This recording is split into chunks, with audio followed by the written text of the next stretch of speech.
Thank you. I yield back. The gentleman yields back. The chair recognizes the gentlelady from New Jersey, Ms. McIver, for 5 minutes.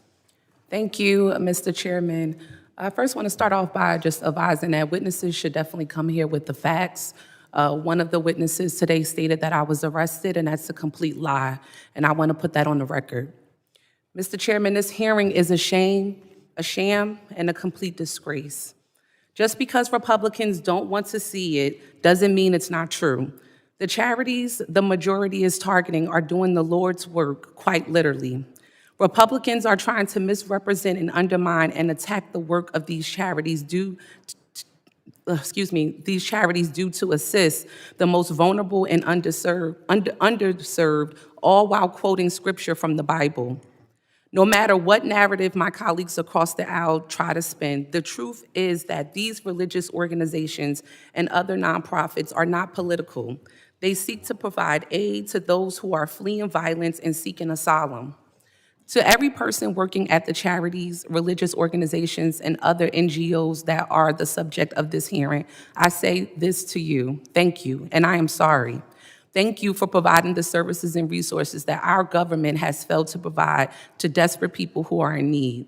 And I am sorry that Republicans are trying to intimidate you and prevent you from carrying out this critical work.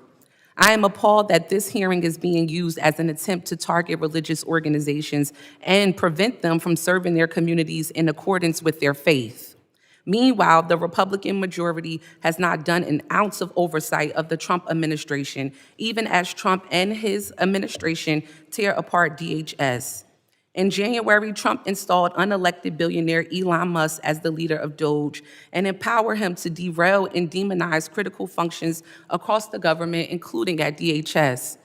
Elon has long had massive unexplained ties to China. He did not file any kind of financial disclosure, even as he took a role in overhauling the federal government. But did the Republican majority demand any information on Musk's conflicts? Did they ask questions about his ties to the Chinese government, a topic that draws their interest in just about every context every week on this committee? No, they did not. Instead, they turned a blind eye to Doge, and Doge installed unqualified staffers across DHS, gained access to sensitive security systems, and drove off untold members of dedicated civil servants carrying out important missions to secure our homeland. Doge has been dismantling and reshaping DHS for 6 months now. Has the Republican majority held a single hearing or called a single witness to examine these massive changes to the department? No, they have not. More recently, Elon Musk and Donald Trump had a very messy breakup. Perhaps men are just too fragile and emotional for these jobs. But I digress. We did, in fact, learn a few things during this breakup. On June 6, Musk tweeted, "Time to drop the really big bomb. Donald Trump is in the Epstein files. That is the real reason they have not been made public. Have a nice day. DJT." Wow, now that's some inside information.